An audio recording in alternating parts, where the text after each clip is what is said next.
آیت نمبر 44 میں 44 میں اللہ تبارک و تعالی نے یہاں پر بیان فرمایا کہ آیت نمبر 44 میں کہ وَنَادَى أَصْحَابُ الْجَنَّةِ أَصْحَابَ النَّارِ أَنْ قَدْ وَجَدْنَا مَا وَعَدَنَا رَبُّنَا حَقًّا فَهَلْ وَجَدْتُم مَّا وَعَدَ رَبُّكُمْ حَقًّا قَالُوا نَعَمْ فَأَذَّنَ مُؤَذِّنٌ بَيْنَهُمْ اللَّعْنَةُ اللَّهِ عَلَى الظَّالِمِينَ۔ فرمایا کہ آخرت میں جنتی جہنمیوں کو پکاریں گے اور کہیں گے کہ ہم نے تو اپنے رب کے وعدے کو سچا پایا، بتاؤ تم نے کیسا پایا؟ تو ان دونوں کے درمیان سے پکارنے والا پکارے گا کہ ظالموں پر اللہ کی لعنت ہو۔ مزید فرمایا کہ جنتیوں اور جہنمیوں کے درمیان حجاب ہوگا اور اہل اعراف دونوں گروہوں کو ان کی نشانیوں سے پہچانیں گے۔ جنتیوں کو سلام کریں گے اور جہنمیوں سے کہیں گے تمہاری جماعت اور تمہارا تکبر آج تمہارے کسی کام نہ آیا۔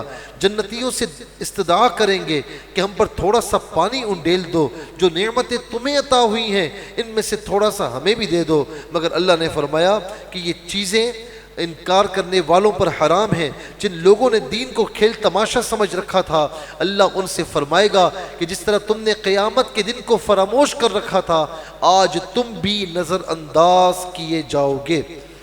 اور فرمایا کہ بے شک انہوں نے اپنی جانوں کا خود ہی نقصان کیا ہے، اور ان سے فرمایا کہ جو بہتان انہوں نے اللہ پر لگائے ہیں تو ان سے پیچھا چھوٹنے والا نہیں ہے۔ پھر فرمایا کہ آیت نمبر 59 سے حضرت نوح علیہ السلام اور ان کی قوم کے حالات بیان کیے گئے کہ فرمایا کہ وَلَقَدْ أَرْسَلْنَا نُوحًا إِلَىٰ قَوْمِهِ فَقَالَ يَا قَوْمِ اعْبُدُوا اللَّهَ مَا لَكُم مِّنْ إِلَٰهٍ غَيْرُهُ۔ اور اس سے پہلے ایک اور آیت کریمہ آیت نمبر 58 وَالْبَلَدُ الطَّيِّبُ يَخْرُجُ نَبَاتُهُ بِإِذْنِ رَبِّهِ وَالَّذِي خَبُثَ لَا يَخْرُجُ إِلَّا نَكِدًا كَذَلِكَ نُخْرِجُ الْمَوْتَىٰ لَعَلَّكُمْ تَذَكَّرُونَ۔ فرمایا کہ جو اچھی زمین ہوتی ہے اس کا سبزہ اللہ کے حکم سے نکلتا ہے، اور جو خراب ہوتی ہے اس میں سے نہیں نکلتا مگر تھوڑا بمشکل۔ یہ مثالیں دے کر قرآن یہ بتاتا ہے کہ انسان کے دل و دماغ کی زمین کا حال بھی ایسا ہے، یعنی پاکیزہ دل و دماغ میں ایمان ٹھہر جاتا ہے، ایمان قرار پاتا ہے اور اعمال کے ثمرات پیدا ہوتے ہیں، جبکہ خبیث دل و دماغ میں خیر کے پھل اور پھول پیدا نہیں ہوتے۔ آپ دیکھ لیں کہ کچھ لوگ ایسے ہوتے ہیں آپ ذرا سی ان سے دینی بات کہیں ان کے دل پگھل جاتے ہیں، وہ بالکل نگاہیں جھکا لیتے ہیں، اور کچھ ایسے بھی ہوتے ہیں آپ ان کے ساتھ کتنی ہی باتیں کیوں نہ کر لیں ان کے دل و دماغ پر کوئی اثر نہیں پڑتا اور وہ توبہ کی طرف رجوع نہیں کرتے۔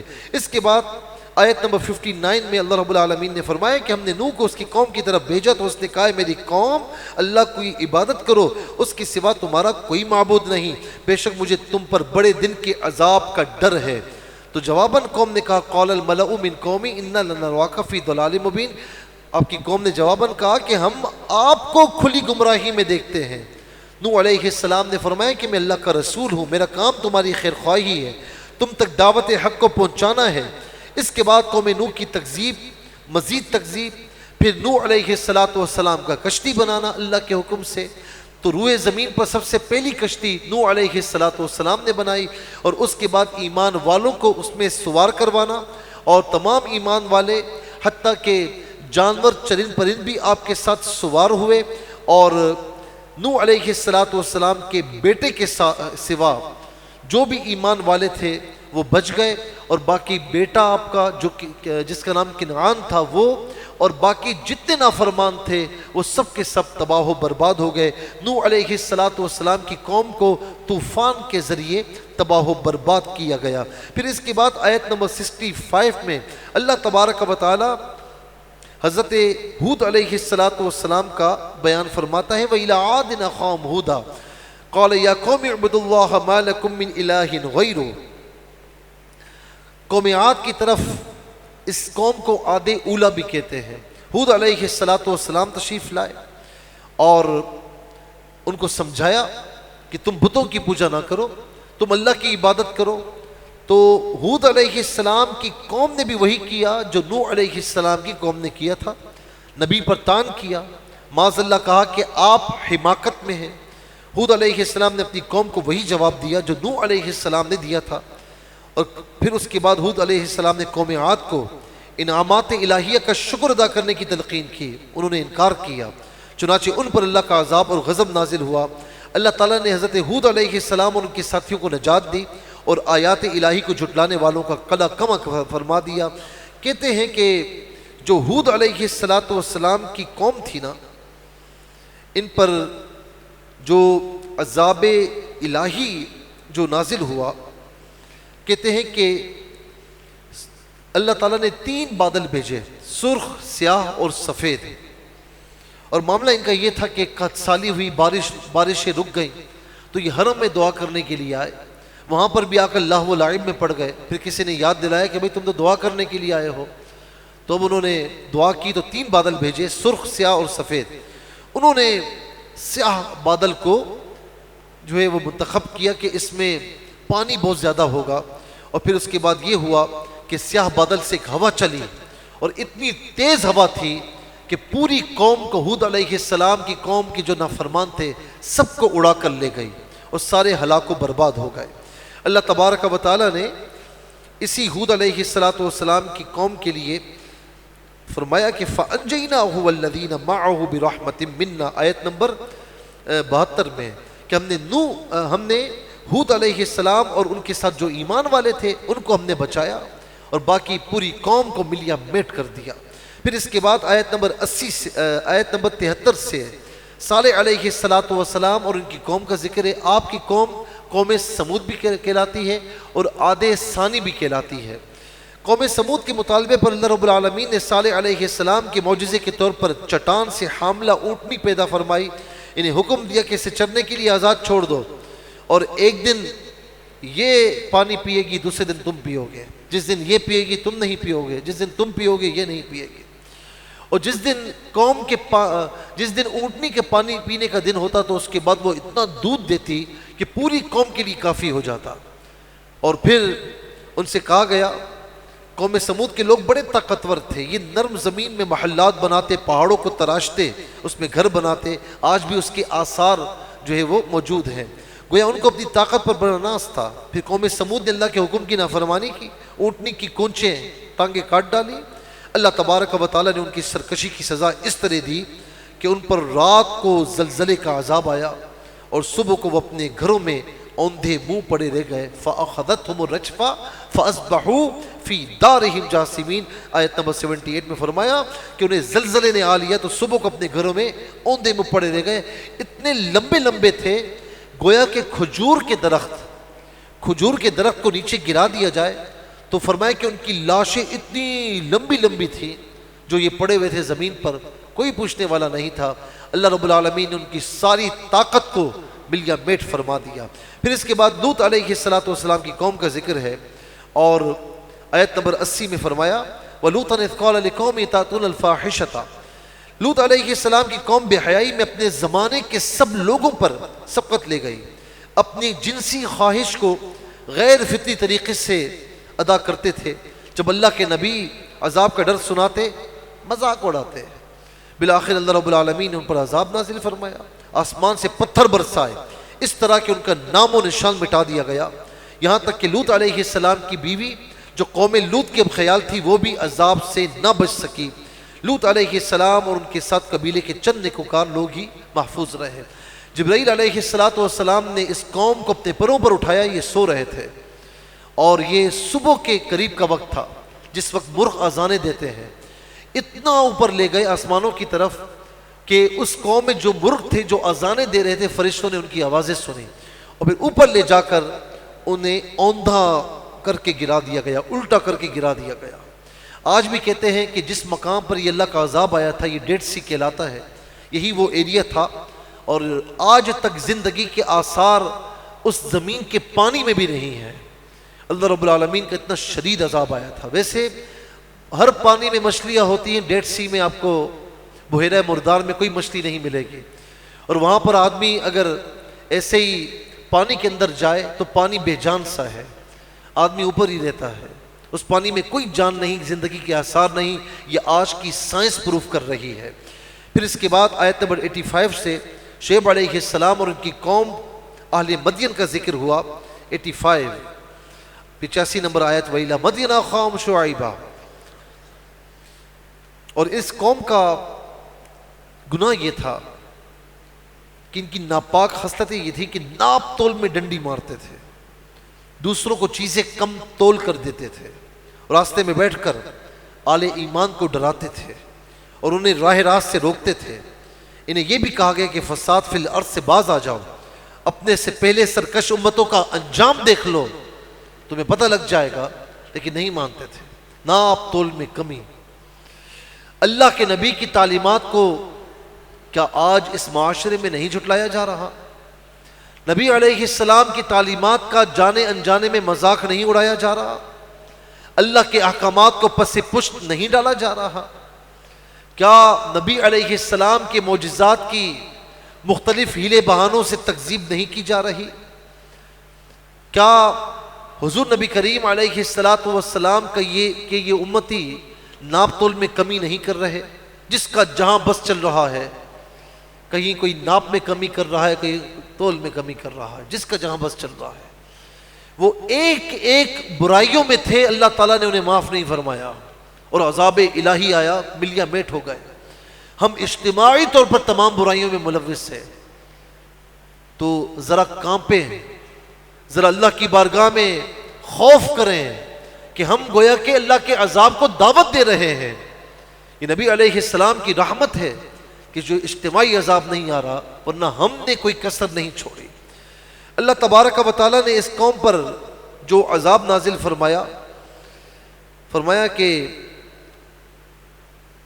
گرمی شدید ہوئی، شدید گرمی کو بھیجا، اور پھر اس کے بعد سائے کے لیے وہ بھاگ کر کبھی ادھر بھاگ رہے ہیں، کبھی ادھر بھاگتے ہیں، اور ایک بادل بھیجا جس کا بڑا زبردست سایہ تھا.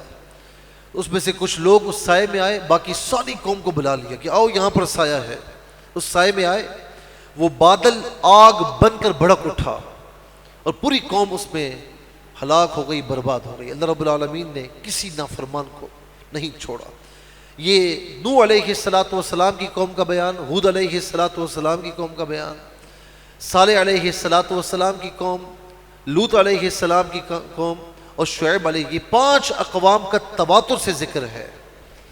یہ کبھی کبھار پڑھیں اس کو اور اللہ کی بارگاہ میں عبرت حاصل کریں، اور اللہ کی بارگاہ میں ہمیں توبہ کرنی چاہیے، اس کی بارگاہ میں رجوع کرنا چاہیے، اور یہ دعا کرنی چاہیے کہ مولا ہم گناہگاروں کو اپنے عذاب سے محفوظ و مامون فرما، کہ ہم تیرا عذاب ذرا سا بھی سہنے کی طاقت نہیں رکھتے. اس کے بعد آگے چل کر اللہ تبارک و تعالیٰ نے آیت نمبر 144 تا 155 موسیٰ علیہ السلام کو رسالت عطا کرنے، کلیم اللہ کا منصب عطا کرنے اور تورات عطا کرنے کا ذکر فرمایا. آگے چل کر بتایا کہ متکبر آیات الہی سے اعراض کریں گے. پھر موسیٰ علیہ السلام کے کوہ طور پر قیام کے عرصے میں بنی اسرائیل کے زیورات سے بچڑا بنا کر اسے معبود بنانے کا ذکر ہے. چنانچہ جب موسیٰ علیہ السلام واپس آئے تو قوم پر غصے اور افسوس کا اظہار فرمایا اور کہا کہ میرے پیچھے تم نے اتنا برا کام کیا. انہوں نے تورات کی تختیاں زمین پر رکھی اور اپنے بھائی ہارون علیہ السلام کا سر پکڑ کر ان سے جواب طلبی کی. انہوں نے کہا کہ میرے بھائی، قوم نے مجھے بے بس کر دیا تھا اور قریب تھا کہ مجھے قتل کر دیں. اب آپ مجھ پر سختی نہ فرمائیں، دشمنوں کو ہنسی کرنے کا موقع نہ دیں. اور پھر اس کے بعد آیت نمبر 151 میں موسیٰ علیہ السلام کی دعا اور کلمات استغفار کا ذکر ہے. اور آگے چل کر بتایا کہ غصہ ٹھنڈا ہونے پر موسیٰ علیہ السلام نے تورات کی تختیوں کو اٹھایا، جن کی تحریر میں اللہ سے ڈرنے والوں کے لیے ہدایت اور رحمت کی نوید تھی. پھر اس کے بعد آیت نمبر 156 تا 158 موسیٰ علیہ السلام کی دعا کا ذکر ہے، اور یہ فرمایا کہ اللہ تعالیٰ نے، جس میں انہوں نے اپنی قوم کے لیے اللہ سے دنیا اور آخرت کی بھلائی مانگی، اللہ رب العالمین نے فرمایا کہ کامل نعمت میں ان لوگوں کو عطا فرماؤں گا جو ایمان کے ساتھ تقوی اختیار کریں گے. اللہ رب العالمین نے فرمایا کہ جو زکوٰۃ دیں گے اور اس عظیم رسول نبی امی کی پیروی کریں گے جس کا ذکر وہ اپنے پاس تورات اور انجیل میں لکھا ہوا پاتے ہیں، اور یہ نبی ان کو نیکی کا حکم دے گا، برائی سے روکے گا اور پاکیزہ چیزوں کو ان کے لیے صاف ستھرا فرمائے گا۔ پھر اس کے بعد اللہ تبارک و تعالیٰ نے آیت نمبر 160 سے موسیٰ علیہ السلام کی قوم کا، موسیٰ علیہ السلام کی پتھر پر ضرب سے ان کی قوم کے 12 قبیلوں کے لیے 12 چشمے جاری ہونے کے معجزے، بادل کے سایہ کرنے اور من و سلوہ کے اتارنے کا بیان ہے آیت نمبر 160 سے۔ اور پھر اس میں یہ بھی ہے جو من و سلوہ ہم نے پہلے ذکر کیا اس کا بیان بھی ہے۔ بنی اسرائیل کو حکم ہوا کہ معافی مانگتے اور سجدہ کرتے ہوئے بیت المقدس میں داخل ہو جاؤ، مگر انہوں نے اس معاملے میں بھی تحریف کی اور بات نہیں مانی۔ پھر سمندر کے کنارے ایلا نامی بستی میں انہیں ہفتے کے دن مچھلیوں کے شکار سے منع کیا، انہوں نے یہاں پر بھی اللہ کی نافرمانی کی سوائے ایک گروہ کے۔ تو بنی اسرائیل کی ان نافرمانیوں کے بعد ان کی صورتوں کو مسخ کر کے بندر بنا دیا گیا۔ اور آیت نمبر 167 اور 168 میں یہود کے برے اعمال کے سبب ان کی جمعیت کے منتشر ہونے اور ان پر جابل لوگوں کے مسلط ہونے کا ذکر ہے۔ بعد والی آیت میں ان کے برے جانشینوں کا ذکر ہے جو رشوت لے کر اللہ کی آیتوں میں تبدیلیاں کیا کرتے ہیں۔ ان سب برائیوں کے باوجود اس مغالطے اور خود فریبی کا شکار تھے کہ وہ بخشے جائیں گے۔ اللہ رب العالمین نے فرمایا کہ آخرت کا گھر صرف متقین اور اللہ کے فرمانبردار بندوں کے لیے ہے، اس کے علاوہ کسی کے لیے بھی نہیں ہے۔ پھر اس کے بعد آیت نمبر 172 میں اللہ رب العالمین نے فرمایا وَاتْلُ عَلَيْهِمْ نَبَأَ الَّذِي آتَيْنَاهُ آيَاتِنَا فَانْسَلَخَ مِنْهَا فَاتْبَعَهُ الشَّيْطَانُ فَكَانَ مِنَ الْغَاوِينَ۔ اے محبوب، آیت نمبر 172 میں پہلے اس بات کا ذکر ہے کہ جو اللہ تبارک و تعالیٰ نے تمام ارواح سے عہد لیا تھا کہ جب محبوب یاد کرو جب تمہارے رب نے اولاد آدم کی پشت سے ان کی نسل نکالی اور انہیں خود ان پر گواہ کیا، سارے ارواح کو نکالا، پیٹھ مبارک سے نکالا اور انہیں گواہ کیا اپنے اوپر، الستُ بربکم، کیا میں تمہارا رب نہیں ہوں؟ سب نے یک زبان ہو کر کہا کہ ہاں ہاں تو ہمارا رب ہے، ہم گواہی دیتے ہیں۔ اللہ رب العالمین نے فرمایا، میں نے جمعۃ المبارک کے بیان میں بھی یہ عرض کیا تھا کہ یہ اس لیے کیا کہ تاکہ لوگ روز قیامت نہ کہیں کہ ہم تو غافل تھے، ہمیں پتہ ہی نہیں تھا کہ اللہ رب العالمین کیا ہوتا ہے۔ تو اسی لیے ہر پیدا ہونے والا کچھ جانے نہ جانے یہ بات ضرور جانتا ہے کہ رب تعالیٰ اس کا رب ہے، اللہ رب العالمین اس کا خالق و مالک ہے۔ اسی لیے علماء یہ فرماتے ہیں، اب تو خیر ایسی بات نہیں، لیکن اگر بالفرض کوئی ایسی جگہ ہے جہاں پر کوئی ہدایت کا راستہ ہی نہیں، کوئی مسلمان وہاں نہیں پہنچا، اس سے ہدایت نہیں پہنچی، تو اس کی نجات کے لیے کیا کافی ہے؟ علماء فرماتے ہیں کہ جہاں کوئی بھی نہ پہنچا ہو، اس بیچارے کو کچھ بھی نہ پتا ہو، دینی تعلیمات نہ پہنچی ہوں، تو اس کی ہدایت کے لیے فقط یہی کافی ہے کہ وہ اللہ رب العالمین کو اپنا رب مانے، کیونکہ یہ بات اس کی فطرت میں ہے۔ بتوں کو پوجنا یہ فطرت سے ٹکراؤ ہے، اللہ کی عبادت کرنا یہ فطرت سے ہم آہنگ ہے، ایک رب کی عبادت کرنا۔ پھر اس کے بعد آیت نمبر 175 میں اللہ تبارک و تعالیٰ نے بلم بن باعورہ کا ذکر فرمایا کہ بڑا نیک تھا، بڑا پرہیزگار تھا، لیکن دولت کے لالچ میں آ کر موسیٰ علیہ السلام کے خلاف بد دعا کرنے پر راضی ہوا، تو اللہ تبارک و تعالیٰ نے پھر ایسا سسٹم بنایا کہ وہ جو بد دعا موسیٰ علیہ السلام کے لیے کرتا وہ بد دعا اس کے لیے ہوتی، اس کی قوم کے لیے ہوتی۔ اس کی قوم نے سر پکڑ لیا، یہاں تک کہ کتے کی طرح اس کی زبان باہر نکل آئی اور یہ بندہ راندۂ بارگاہ ہوا۔ اس بات کا ذکر بھی آیت نمبر 175 میں موجود ہے۔ پھر اس کے بعد آیت نمبر 180 میں وَلِلَّهِ الْأَسْمَاءُ الْحُسْنَى فَادْعُوهُ بِهَا، فرمایا کہ اللہ کے تمام ناموں کے ساتھ پکارا کرو، اور یہاں پر خاص طور پر یہ بات موجود ہے کہ اللہ کا ذکر کیا کرو، اس کے ناموں کے ساتھ، اس کی صفات کے ساتھ اس کا ذکر کیا کرو، یہ اللہ رب العالمین کو بہت پسند ہے۔ پھر اس کے بعد آیت نمبر 189 سے 190 میں بتایا کہ تمام بنی آدم کو ایک جان آدم سے پیدا کیا، اسی سے اس کا جوڑا بھی بنایا تاکہ وہ اس سے سکون حاصل کرے۔ یہاں پر شوہر اور بیوی کا معاملہ جو ہے وہ ایک خاص انداز میں ایک باریک اشارے کے ساتھ بیان فرمایا گیا کہ هو الذی خلقکم من نفس واحدہ، وہی جس نے تمہیں ایک جان سے پیدا فرمایا آدم علیہ السلام سے، وجعل منہا زوجہا، اور پھر اس کے بعد فرمایا کہ انہی سے ان کی زوجہ کو بنایا، اور ظاہر ہے کہ اس وقت اس وقت جو ہے وہ کوئی اور صورت پیدائش کی نہیں تھی. تو آدم علیہ السلام کی پسلی سے حضرت زوجہ رضی اللہ تعالی عنہ کی تخلیق ہوئی. اور زوجہ کی تخلیق کیوں ہوئی؟ تاکہ شوہر کو لیسکن الیہا، تاکہ شوہر کو سکون حاصل ہو. یہ ایک اللہ تبارک و تعالیٰ نے جو شوہر اور بیوی کا رشتہ ہے ایک باریک اشارہ فرمایا کہ بیوی شوہر کو خوش کرے اور شوہر بیوی کو دیکھے تو خوش ہو جائے اور سکون حاصل کرے. پھر اس کے بعد اللہ تبارک و تعالیٰ نے آیت نمبر 199 میں اخلاق حسنہ کی جامع ترین تعریف بتائی، اور وہ تعریف یہ ہے آیت نمبر 199 میں کہ خذ العفو وأمر بالعرف وأعرض عن الجاہلین، کہ اے محبوب معاف کرنا اختیار کیجئے، بھلائی کا حکم دیجئے اور جاہلوں سے منہ پھیریے. اب یہاں پر اب بتایا جا رہا ہے کہ اللہ تعالیٰ نے حضور نبی کریم علیہ السلام سے فرمایا جو قصوروار معذرت طلب کرتے ہوئے آپ کے پاس آئے اسے معاف کر دیں، اچھی باتوں اور نیک کاموں کا حکم دیجئے اور ناسمجھ لوگوں سے الجھنے کے بجائے رخ انور پھیر لیجئے. یہ جو جاہل سامنے آتے ہیں نا، ناسمجھ، جو ہر بات میں اڑتے ہیں، ان کو جواب مت دیجیے. اگر شیطان وسوسہ اندازی کرے تو اعوذ باللہ من الشیطان الرجیم پڑھیے، اللہ کے ذکر سے شیطان کے شر سے پناہ مانگیے. سورہ اعراف کے آخر میں آیت نمبر 204 میں ہے کہ جب قرآن پڑھا جائے تو غور سے سنو اور خاموش رہو. وَإِذَا قُرِئَ الْقُرْآنُ فَاسْتَمِعُوا لَهُ وَأَنصِتُوا لَعَلَّكُمْ تُرْحَمُونَ. فرمایا کہ جب قرآن پڑھا جائے تو غور سے سنو اور خاموش رہو تاکہ تم پر رحم کیا جائے، اور اپنے رب کو صبح و شام خوف اور عاجزی کے ساتھ پست آواز میں دل میں یاد کرو اور غافلین میں سے نہ ہو جاؤ. یہاں پر آپ دیکھیں کہ ایک بات فرمائی جا رہی ہے کہ خاص طور پر کہ جب قرآن پڑھا جائے تو خاموش رہ کر سنو. تو اس کا مطلب یہ کہ قرآن پڑھتے وقت جب قرآن پڑھ رہے ہوں، کوئی پڑھ رہا ہو تو اسے خاموش رہ کر سننا چاہیے، اس وقت باتیں نہیں کرنی چاہیے. اور جیسا گھروں میں ہمارے ہاں عام طور پر جو ہے وہ ریکارڈنگ چلا دی جاتی ہے، کوئی بھی چلا دیتا ہے اور گھر والے کام کر رہے ہوتے ہیں، تو اس صورت میں اس طرح ریکارڈنگ نہیں چلانی چاہیے تاکہ حرج واقع نہ ہو. بعض اوقات مسجد میں بلند آواز سے اسپیکرز میں لگا دی جاتی ہے، پورے محلے میں آواز جا رہی ہوتی ہے.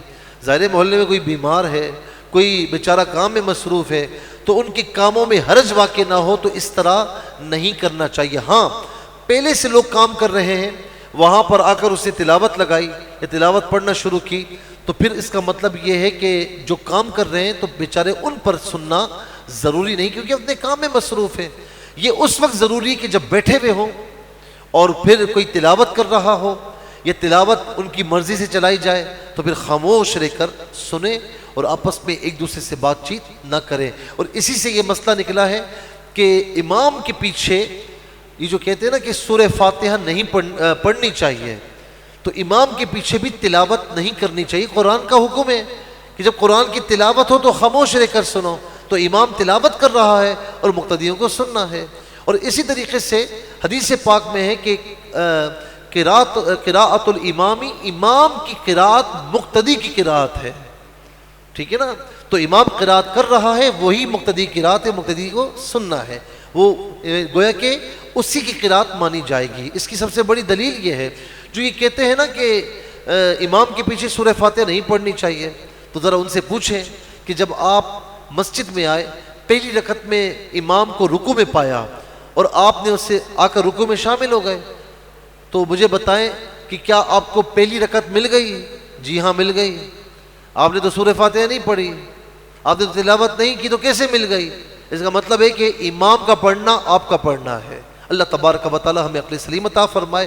انشاءاللہ سورہ اعراف ختم ہو چکی ہے، اس کے بعد اب سورہ انفال ہے اور پھر اس کے بعد سورہ توبہ وغیرہ ہے. تو انشاءاللہ ہم کوشش کریں گے کہ اب تھوڑا سا اسپیڈ بڑھائیں تاکہ قرآن جب مکمل ہو تو اس کے ساتھ ساتھ ہمارا خلاصہ بھی انشاءاللہ مکمل ہو جائے. اور انشاءاللہ 16ویں شب سے سوالات جوابات کا بھی انشاءاللہ سلسلہ ہوگا. تو اب تمام حضرات سے گزارش ہے کہ ایک پرچے پر ایک ہی سوال واضح انداز میں لکھ کر ثاقب بھائی، شاہد بھائی کو یا وجاہت بھائی کو دے دیں تو مجھ تک پہنچ جائے گا. اور انشاءاللہ بالترتیب آپ کے سوالات روزانہ اسی طرح خلاصہ قرآن کے آخر میں 5 سے 7 منٹ 2 سے 3 4 یعنی 5-7 منٹ میں جتنے بھی سوالات ہوں گے تو ان کے جوابات انشاءاللہ جتنے بھی ہو سکے جوابات دیے جائیں گے۔ اللہ رب العالمین ہمیں علم دین سیکھنے اور اس پر عمل پیدا ہونے کی توفیق نصیب فرما۔ یا الہ العالمین ہم سب کی مغفرت فرما، ہمارے تمام صغیرہ کبیرہ گناہوں کو معاف فرما، خطاؤں سے درگزر فرما، سیاہکاریوں کو معاف فرما، ہمارے روزے اپنی بارگاہ میں قبول فرما، ہماری نماز تراویح قرآن کی تلاوت کو اپنی بارگاہ میں قبول فرما۔ مولا کریم جتنے احباب یہاں پر تشریف فرما ہیں اے مولا سب کی حاضری اپنی بارگاہ میں قبول فرما، سب کو قرآن کی برکتوں سے مالا مال فرما، بیماروں کو اچھا فرما، بے اولادوں کو نیک و صالح اولاد نصیب فرما، بے روزگاروں کو طیب حلال روزگار نصیب فرما۔ یا الہ العالمین تمام مرحومین کی مغفرت فرما، جنت میں اعلیٰ مقام نصیب فرما، بار بار حرمین طیبین کی زیارت نصیب فرما، حرمین طیبین میں ایمان بالخیر موت نصیب فرما، ہماری ایک ایک دعا پر فرشتوں کی آمین فرما۔ وصلی اللہ تعالی علی خیر خلق محمد وآلہ وصحبہ اجمعین۔